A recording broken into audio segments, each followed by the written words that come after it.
when lives are on the line. Are there any obvious injuries? These men and women will risk theirs. The lad who was driving got blood coming out of his face. To save yours. RTC trap. They deal with the most serious injuries. The patient is described as bleeding heavily. Directly below his ear. There's a lot of blood there. The most critical illnesses.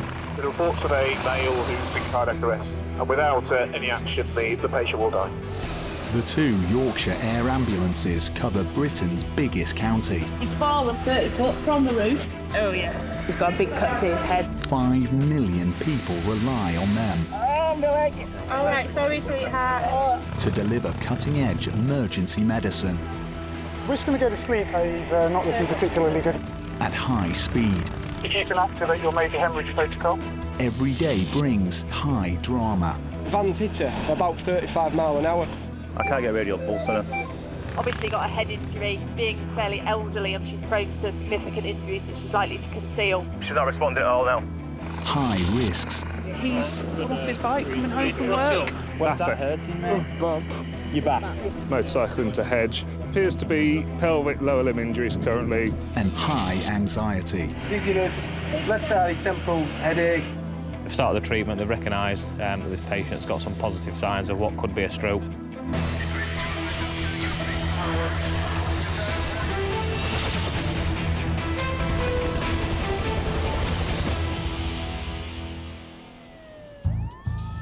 When the sun goes down, the air ambulance team's job gets a lot harder. Right, everyone good? Roger. That's on, that's on, that's on. 3-1 departure out of here, outbound to north. Roger. Tonight, pilot Lee and paramedic Matt are responsible for getting HeliMed 98 to the scene of a serious pedestrian accident. Power. Just letting it settle. Good controls, good authority, continuing up. The crew of HeliMed 99, the other helicopter, are already there, and it sounds serious. This lady, Joyce, who's 83, we believe, has been hit by a van. She's hit the bumper, hit the windscreen, and then gone into the road. I'm just looking at the van now, the bullseye to the driver's side.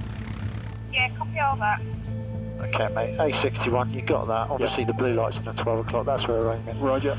So follow the red lights up, blue lights to the right. Where my light is now is probably where that field is. Yeah. I reckon. Okay, so we do have trees. Not sure about the slope. That will be a factor, I think. Got wires in the middle of that field there. Yeah, domestic wires got those. Thank you. So we've got trees in the undershoot, nothing on the overshoot. No domestics in that one that I can see. And obviously that's where the incident is. They're circling a busy road out of Ripon. All good in the back, guys. We've got good rate of descent, good power in hand. Have we got access across? I'm just looking for that now, buddy.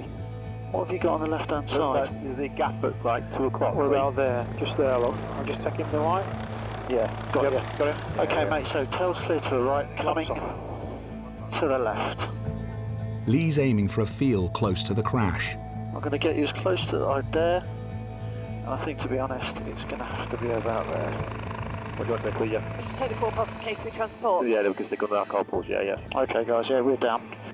Dr. Becky is bringing her clinical skills to a desperate battle. To stabilise the 86-year-old victim of the accident, she hit the van's windscreen. Is this the vehicle that's hit? Yeah. Hey, all right. Yeah, she's clipped it. She's going over the top. Their patient was on her way home. Paramedic Andy's bringing Becky up to speed. She's crossed the road here, and obviously Van's hit her about 35 miles an hour. Okay. She's obviously bullseyed it and bounced off into the road. Essentially, when we got here, she went back at motor. She's got a laceration above her right eyebrow. Yeah. And I think that's she's got a laceration and a bit of bumpage at back on the occiput. Yeah. She's not complaining of any pain in her pelvis. Her legs feel all right. She's got nasty skin tears sort of over the tib fib area. Pensioner Joyce Taylor was crossing the road after getting off a bus. Now she's fighting for her life. So who was first on scene? The worst one were Crew, yeah. And she was alert when you first got here then? Sort of. She was alert, what we understand, she was alert when she first was on the floor, but then she had a querying episode of unconsciousness. Right, okay. Joyce needs emergency surgery. A Citroen van's hit her at 35 miles per hour. Andy's alerting doctors at the major trauma centre in Leeds. No significant sort of injury regards C-spine. She's a GCS of 15, but she believes she may have had an unconscious episode. Go ahead. Yeah, Lisa, our intention is to fly this lady to the LGI from where we are, so we're just getting her sorted and we'll get her off the ambulance and onto the aircraft. Roger that. Have you got an ETA for LGI? By the time we get her onto the aircraft and fly there, I reckon 30 minutes. Andy's just on the phone to the LGI at the moment, over. It looks like Joyce may have a serious head injury. What are pupils doing, Dad, today? Pupils equally reactive, mate. I can't see any blood in the ears. I've quite a lot of sort of blood around the back of the head, but I couldn't feel any bodies. We've dressed the two from Are we good to start moving towards the helicopter? So we're going to drive to the gap in the hedge and then carry from there. And we'll put her into the blizzard blanket. Ask him to get the Gotherm out as well. I'll run up the road and start getting that done. It's a cold night, and the team want to warm up their patient. It's been proved cold is a killer in serious trauma cases, as it affects a patient's blood flow. She's had a bit of an episode where she felt sick, so we've had to rotate her onto her side, which has delayed us a little bit. Her blood pressure might have dropped a little bit as well, and her pulse is a bit fast, which is indicative of sort of a bleeding episode. But Joyce's condition is deteriorating. I can't get radial pulse on her. She's tachy, so I think we're going to give her some... TXO? No, we're just going in now. You definitely want to know your pulse? You still hearing me all right?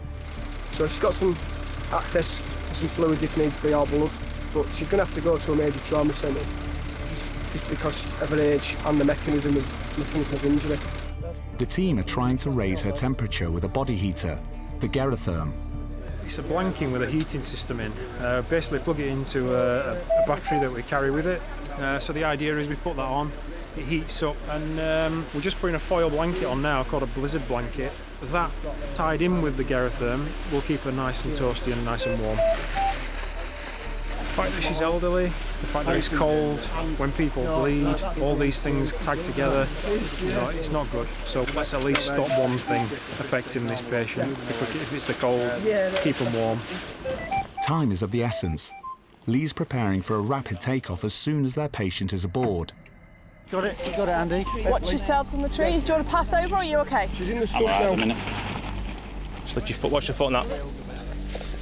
You two right there? Yeah. She's not dropped the GCS really since we've been... No, that's good, but she's... Just the only thing is rest rate's come up a little bit. Yeah. And that air entry on the right side, I think... Watch your heads. Up we go, up. All right, put her on, okay. If you peel away, we'll feed her in.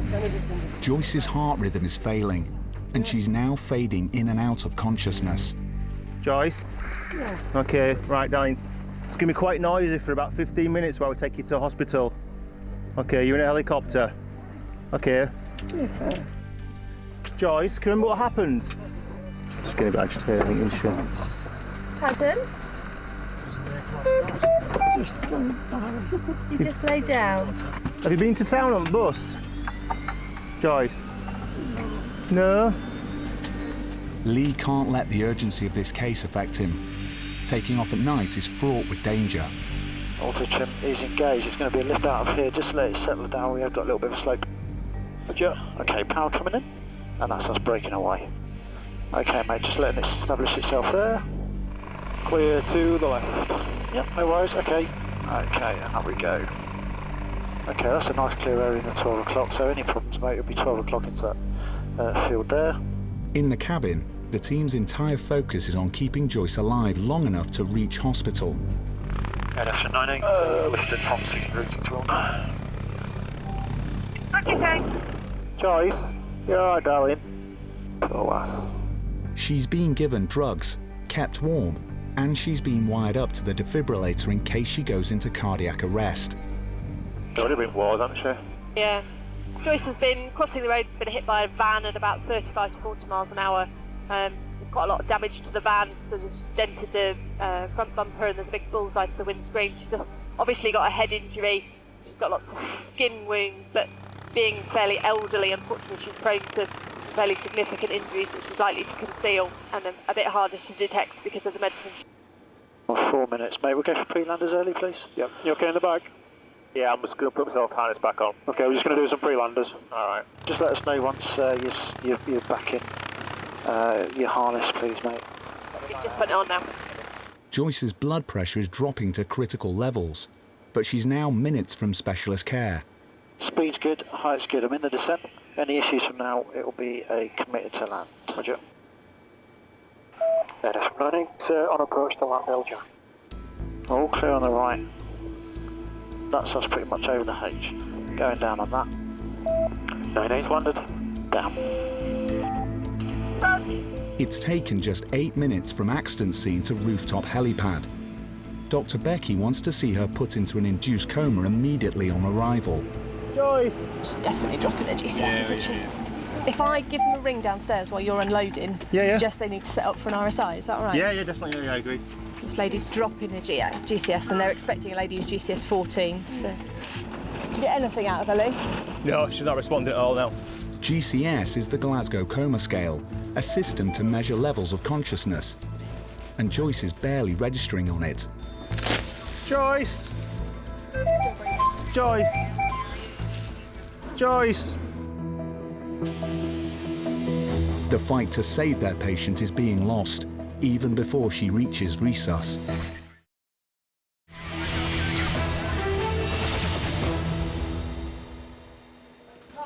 At Leeds General Infirmary, Dr. Becky and the team are racing to get Joyce, the victim of a road accident near her home, into the care of the hospital trauma team.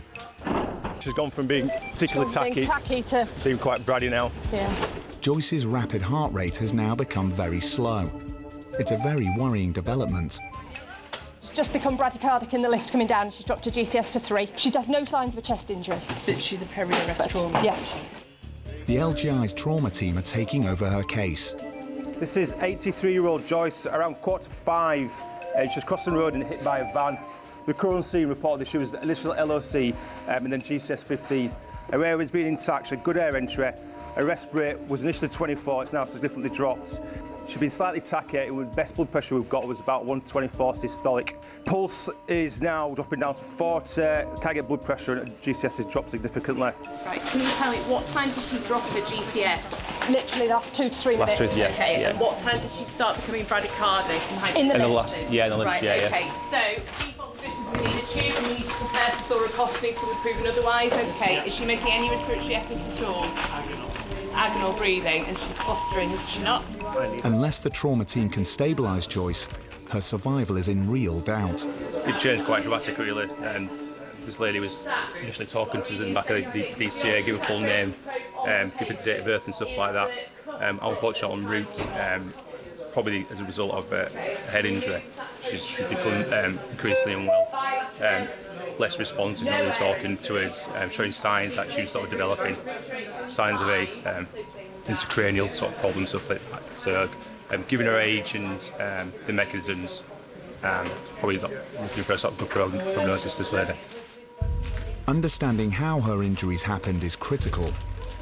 Was she struck by the van? Yeah, so there's a big dent on the front bumper, sort of at leg height, and then there's a bullseye to the windscreen at the bottom of the windshield, which I suspect is her head. Okay. It's never nice to see a patient sort of go from sort of talking to you to suddenly deteriorating. But unfortunately, that's what happens when you get head injury. Physiology goes to the pot, really. So, but she's in the right place now.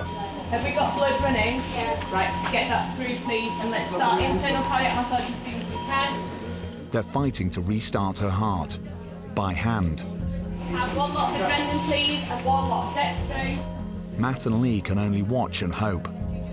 Volume-wise, we're going to be going with 2 litres of saline. We've got 2 units of blood. We're going to reassess. If the heart is still not doing anything, I think we should stop. How you go with that, Gary? I'm not getting anything on the output of that. But she's not responding. Hope is fading. So they're trying to exclude any possible reversible cause of this lady being the way she is. So there's a limit to what they can do for her head injury, but they're making sure there's no other injuries that we've missed unseen because it was dark and we're in the back of an ambulance. They're making sure there's nothing else that they can treat in the emergency department before they say that she's got unsurvivable injuries. Everybody gets the maximal effort and absolutely all the care, regardless of their age. We do everything for them. try and see if we can help them to survive.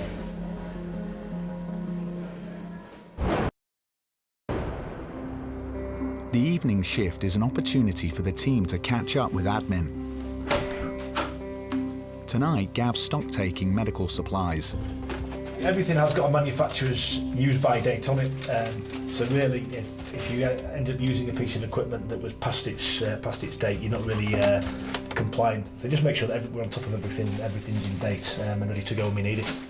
But a 999 call is about to end the admin.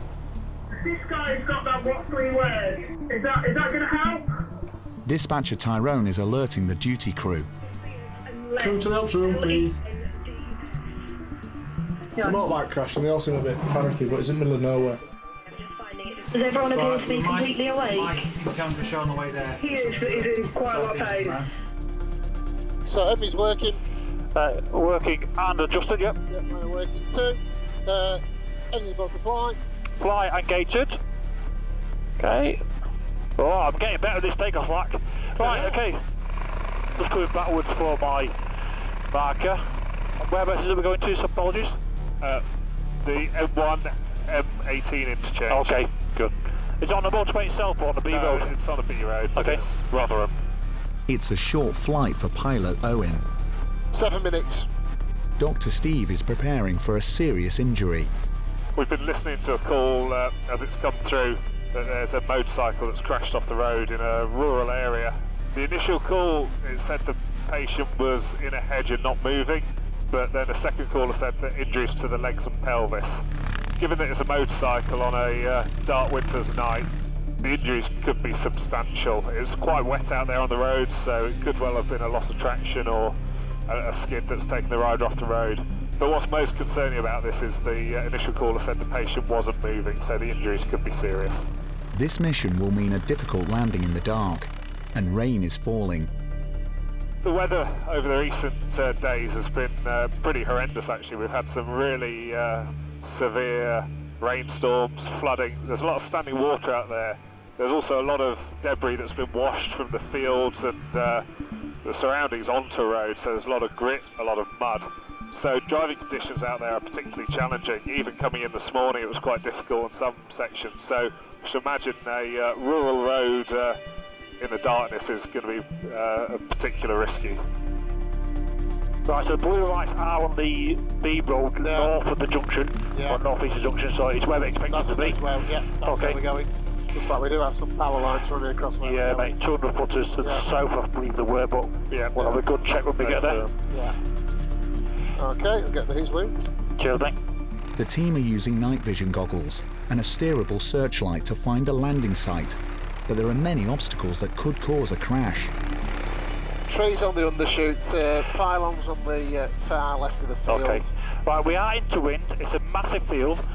There's no hoses nearby, so there's going to be no typhoon wise, so that's all good. No. So size, shape, surround, surface slope, we're happy with all those. Yeah. So we are into wind then, so have a quick look around then. Everything's fine, no slope here, doesn't look fairly firm. Owen is gently easing Helimed 99 down. It looks like it might be something at 12 o'clock, mate, over that berm block, okay. Yeah. But take your head torches and things like that. Yeah, okay, don't need the atrium because it looks fairly flat and firm. Perfect. Okay, and I'll put the trim bullet away. Right. Hey, tail is good. Cheers, mate. Right. 5-0 for landing. In a roadside ditch, local paramedics are treating biker Ryan Collins. Hi guys. How are we doing? Steve and James from Air Ambulance. Oh yeah. So we've got Ryan, 43. He's been going down on a motorbike about 50 miles per hour, hit some mud. Yeah. I mean, it sounds like he's skidding into here. Not moved since. Okay. Initially complaining of pain, pelvis, right lower back, and in his chest as well. He says the pain in his hips more to the right hand side now. Okay. But we're just going to we're just trying to get blood pressure and the pulse rate of about 80, but we're not been able to get a SATs as yet. Okay, fine. So let's have a look at his position. Dr. Steve fears a spinal injury is causing Ryan's numbness. The team must take great care not to worsen it. Hey buddy. Steve, one of the docs on the aircraft. You normally fit and well? Yeah. Did you take any medicine for anything? No. Allergic to anything? No. No. Where's the worst pain at the minute? My hip, right hand side, and my left leg at the bottom. Okay, I'm just going to check you over top to toe. My colleagues have done a great job. Pain in your chest at all? Just a little on the left-hand side, but it's where I'm laid on it, I think. Okay, and if you take a deep breath, does that catch you at all? Ryan was riding home from his office job when he came off on a slippery patch of road. Dr. Steve needs to examine him, but that's almost impossible here. So what we'll do then is we've got like a special stretcher that we put behind you. We're going to roll you flat back onto it, get you on the stretcher and get you in the back of the ambulance so it'll be a bit warm and drier. Okay, buddy? It's this thing there. Some twiggage. Yeah. Okay, we can work around that. He needs gentle handling. Can you just do me one favour? Can you just grab his head while I swap hands? Because if we're going to roll, I need to get my hands at the other. That's fine. Have you got any pain in your neck at all? At the back. Okay, fine. Yeah. I've got it. Yeah. Yeah, I have control. That's it. As soon as Ryan's helmet was removed by his rescuers, he was fitted with a neck brace. His girlfriend Sonia has arrived to support him. He's come off his bike coming home from work. Just hit some mud. There's quite a lot of mud on the floor. So, and I was at home. I lived like 2 minutes away, so he's phoned me first. Okay, your call at the top with the head then. Right, is everybody ready? We're going to go on go. So it's ready, steady, go. Okay, well done. I've got the stretcher on this. I've got the scoop on this side. That's it. Arms across your middle if you can. Where's that hurting, mate? Your back. Okay, mate. Okay, let's just get the scoop, and if we can bring the scoop up and to where. That's it. Nice. Good. Just support it on this side. Yeah, that's it. We're nice and flat there. Right. Ryan's pain suggests internal injuries. Dr. Steve's not yet satisfied his patient is out of danger.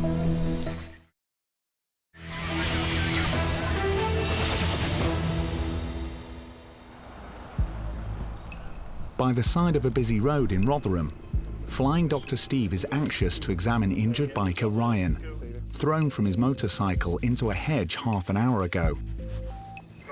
Yeah, update. Young male, as described, motorcycle into hedge. Appears to be pelvic lower limb injuries currently, conscious and breathing, blood pressure 150/90. Current intention is to get him onto the back of the DCA, carry out a fuller assessment out of the elements, and we'll decide from there if we need to travel or which hospital he's going to, but we'll update you when we've made that assessment over. Is everybody ready? Yeah. On go. Ready, steady, go. Right, that's it. We got him. Yeah, over. You all right, buddy? We've got you. We've got you. Ryan's being loaded into a heated ambulance after a long time lying in the bottom of the hedge. Okie dokie, there we go. We're out of the rain now, buddy. Life's going to get a bit more better. Okay, we're going to have a look at your top to toe again now we're in the... Okay. Okay. Let's just unzip you. We didn't want to do that whilst we were at the side of the road and in the rainstorm, so that wouldn't have been very fair.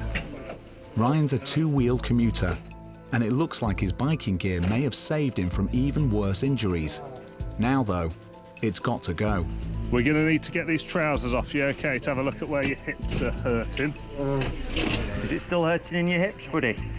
Yeah. Yeah, all right, mate. We're going to have to cut your trousers off, I'm afraid, all right. Okay, mate. Which side's the worst? The right-hand side that I'm touching now?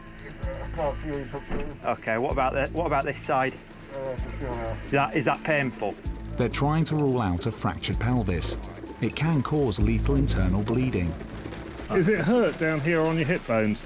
Not on the bones, no, just right at the back, right way across the back. Okay.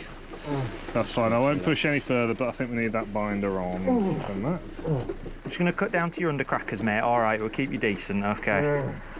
The tight pelvic binder will stop broken bone fragments moving and puncturing blood vessels or nerves. Just going to get snug around your hips, this little binder, okay. Sweet, okay, put binders on. Let's get another BP, now we're here. Let me think about access. If Ryan is bleeding, they should be able to see his blood pressure dropping. We're queering pelvis, so we'll give him some TXA, morphine. We've got blood pressure that would support that. Get some access. We'll give you some pain relief in a minute, buddy, all right? Mate, just lift this arm up for me. Lovely. I'm going to pop a little drip in on the back of this hand, okay, and we can give some pain relief through that. Okay, Ryan? Now he's out of the cold, he's becoming more stable. Ooh, sounds a wild night out there, doesn't it?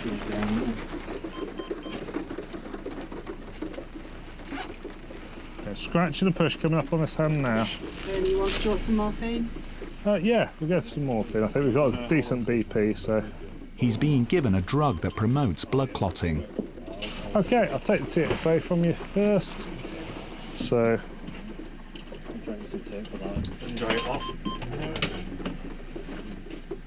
TXA at 1907. Paramedic James is trying to identify a fracture, but it's hard to track down. Definitely no pain when I'm pressing around there at all. A little bit at the bottom. A little bit at the bottom, sort of around where your bladder is, round here? Yeah, OK, mate. Any pain around the back here? That's what hurts. OK, On this side, yeah. This side, the side that I'm touching now, and is it where my hand is or is it lower? Round about where your hand is and a little bit lower. OK, more kind of here? Yeah. Yeah, so it's kind of lumbar and then back of his pelvis, top of his pelvis, really. Okay, so we're in a position to be able to start moving soon, I think. Okay, I've given you some painkiller now, Ryan. You should start feeling a bit better soon, OK. Ryan needs scans, and that can only be done in the major trauma centre in Sheffield, 10 miles away. Whilst he may have an injury to his pelvis, his blood pressure, his heart rate are stable. He's breathing quite easily. He has got some discomfort in his chest, but there's no obvious significant chest injury. It's difficult to tell in the pre-hospital phase at the bottom of the ditch where it's dark and rain-lashed. But his numbers just now are stable. So, having helped the crew get him packed and wrapped, they can take him through to the Northern General for further assessment. You'll need to go through the trauma CT, so we can find out exactly what's going on with his chest, his abdomen and his pelvis. But once they've done that, we'll have a better idea of his injuries. Nice to meet you, buddy. Hope you're feeling better soon. All right, these guys will take you up to Northern and get you seen to. All right, all the best. All right. Ryan's being driven to the trauma team. Flying in the dark is risky, and it's safer to go by road than expose him to the hazards of a nighttime takeoff. So a patient's been coming down the road on the motorbike, hit a patch of mud and come off, ended up in the ditch. He wasn't knocked out. James is alerting the Northern General Hospital. Patient appears hemodynamically stable. He triggers step 2 of the major trauma triage tool. He's got a little bit of pelvic pain, so we've put a pelvic binder on. And plan is for crew to convey, and we're going to come clear. It's a paramedic crew, and they're happy to deal. But there's no safe ride home for the team. They're reversing out of the field where they landed.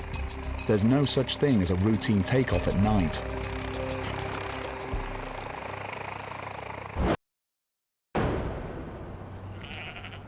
In Yorkshire's remote dales, thousands of families live more than an hour from a major hospital.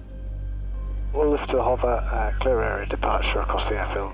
And when there's a medical emergency, the air ambulance becomes a local lifesaver. Pedestrian 9 lifted Ripon Bay Bridge. Pilot Harry is flying Lisa and James to a serious case in Wensleydale. We've just been tasked from Topcliffe. We're on our way to Recoveries in North Yorkshire. It's a crew request for a patient that's triggering on our stroke bypass. So crew have got to the scene, they've assessed this patient and they've noticed that they've got some, they're fast positive. So there's some obvious signs that the patient's suffering from a stroke. Similar to a heart attack, delay in time causes death to muscle, and that's the same with a stroke. So the brain's being starved of oxygen and therefore brain tissue is dying. So the quicker we can get them to specialist care, the better for the patient and obviously less damage that's caused. Local paramedics have already told doctors at the regional stroke unit the patient is on his way. How old is it, does it say? 76. Right. Being accepted with dysphagia. Right, okay. What's that? Difficulty swallowing. Patient could be able to mobilise, so it could be something more subtle, but the crews have picked up on positive signs of the patient's being accepted at James Cook in Middlesbrough. It's a good hour transport by road, whereas we could probably do that in 20 minutes, so obviously much benefit to the patient. The ambulance crew have driven the man to the village green. It's becoming a landing pad for Harry. Visual. So have you got this side, DCA's on this side of it. Doesn't look like the flattest village green I've ever seen. Oh yeah. I've landed there before and that's why they've picked up. Yeah, I'll go right next to where they are.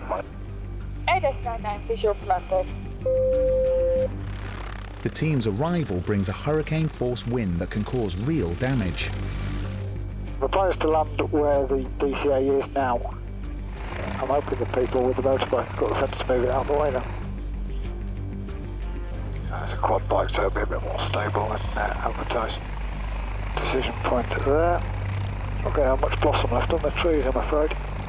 No, well clear of them, Lisa. Yeah, I'm just watching. You're alright. Bench has just gone, but it's stable. Thank you. Be happy with that. We're alright, side. Yeah, you're okay. Okay, the ground looks relatively flat, although it does slope down to us from the right. Good left.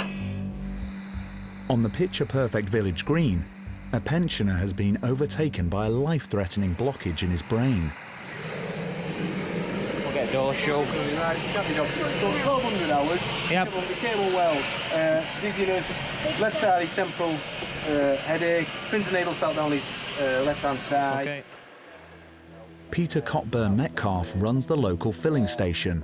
On examining this gentleman, he's pass pointing, he's uncoordinated on his right-hand side. Okay. Pain score 5 out of 10. Okay. Peter's healthy for his age, but until he's received hospital treatment, his life is in real danger.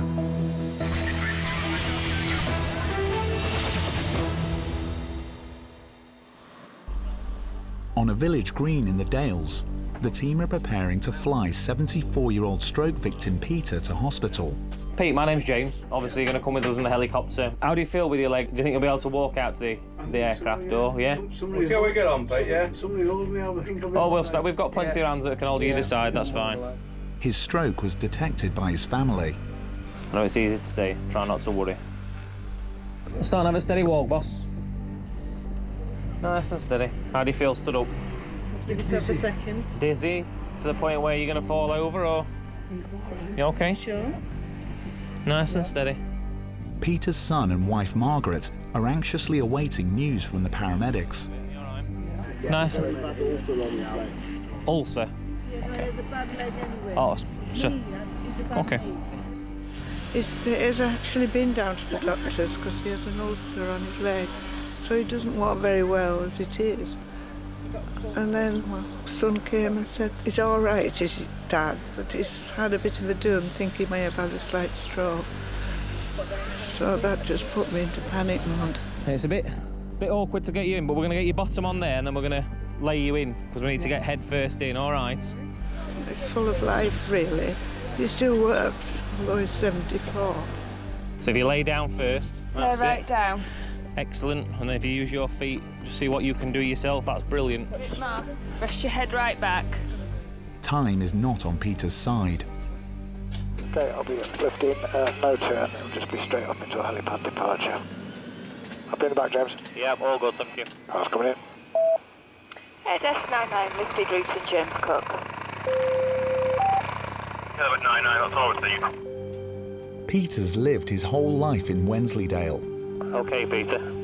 His survival could depend on this 50-mile flight to Teesside. Obviously, with Peter's symptoms, what we want to do is get him to hospital as quickly as we can. So, one of the downsides of living in rural North Yorkshire is obviously quite a distance to specialist care if you need it, and the helicopter comes into its own really. From Bainbridge to Middlesbrough, we're looking at about a 20-minute travel time by air, whereas that could be at least an hour, if not more, by road. So obviously, from a patient benefit point of view, that massively impacts on outcomes and can be potentially life-saving in various circumstances. A specialist stroke team will take over Peter's care. Are they meeting you in ED, James? I believe so. Right. 7 minutes to run. Wind as it is, we'll go around the back and come over the car park and in from the northeast. Okay. Ed S99, finals, James Cook. Patient's just vomiting again, but I'm on harness. Roger. Antiemetic's not done out for him, has it? No. Peter's condition appears to be deteriorating. As soon as skid's down there, I'm going to come off harness, that's alright. Yeah, I'll just tell you as soon as the lever's on the deck, mate. That's fine. No, lever's down, James. Yep. How are you doing, Peter? Fine, thanks. There's a bit of vomit in that bowl, so just beware as we wheel him out. To work best and protect brain function, clot busters should be given within 3 hours of a stroke. So arms in again, boss. Watch your head. Good man. Nice and flat. In Peter's case, the clock is ticking. Ready? Steady. Lift. Strokes can devastate lives, robbing victims of the use of arms and legs, or even the power of speech. All right. Yeah.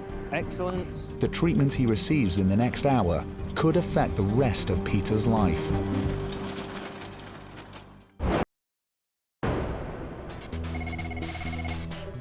At RAF Topcliffe, the crew of Helimed 98 have a mission to an isolated farm in North Yorkshire. Hi mate, I've got a job for you. Yeah, you're going towards Grantley at Ripon. Yeah, it's a query open fracture. The patient's been kicked by a horse in the knee. All right mate, bye.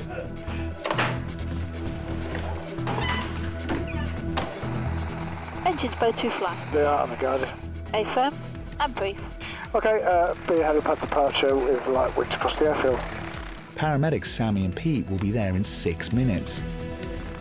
So we had reports this lady's been kicked by a horse and she's got an open fracture to her lower leg. And obviously the amount of force that you get from a horse kicking you will be quite high. The patient dialed 999, but her location is sketchy. Well, that looks like the crossroads with the track going up to the horse. So this is the grid is this junction in low in the 1 o'clock. So I've got like an equine type facility out there to the right in the 3 o'clock. Chances are it's around there, do we think? Yeah, they're waving to us. Yep. Oh, you got visual. We got visual. Pilot Harry is aiming to touch down in a riding yard, owned by the patient. Nice green paddock here. No obstructions if you miss the gate that you're just coming over. Horses are running it with an open field. Roger. Leave us fully down, you're clear to go, Pete. Cheers, mate. Pete's going prepared for a serious fracture. Some can be life-threatening. Have I come the right way? Keen rider Izzy Munyard was looking after 6 horses. I managed to get the boot off and just cut her trousers back because it was bleeding through. Yeah. It was a bit of shock when I got here, but she's I kept her warm. Okay, and she's brilliant. Hello, Izzy. My name's Pete. Izzy used her mobile phone to call her friend Tal for help. She's a midwife. Right, what's been happening? just a bit of a scratch. A bit of a scratch. I hope it is. I'm scared at sight of blood. Right, so what's actually happened, Izzy? Just shit kicked me. Right. Which one was it? The little grey one, No. blanket on. No, can't see it now. All right. Has it got you anywhere else? No, literally just the once. And you were standing? Yeah. I can't see any evidence that it's broken at the moment, but then, as you can tell by my glasses, I'm not that good at looking at things anyway, so I think it's probably an idea for you to get an X-ray at the very least. It's close to freezing, and the cold could be affecting Izzy, but it doesn't look like the serious fracture they feared. So what I'm going to do is going to pop a heated blanket on your tummy. Yeah, with a few choice, I can imagine. 98, job description as passed, female kicked by horse. We don't believe it to be fractured, but pain management ongoing. Izzy's feeling more comfortable, thanks to the gas and air. I don't want some. Can't go crashing it out. Not that kind of organisation. Like sharing. Yeah. The team are preparing her for a road journey to the local hospital. It doesn't look like her injury is serious enough for a flight to a major trauma centre. There's no tenderness when I squeeze a tin fib together. Right, should we just come away from this wood now, then we can actually lower it down. All right, well done. Relax, relax. Izzy was alone when it happened. It was lucky she had her phone with her. Without it, she could have lain here for hours, and it'll soon be dark. All right, Izzy. If you lift this leg up a minute and kind of shuffle yourself over if you can. The local ground ambulance crew will take her to A&E. That's marvellous, that.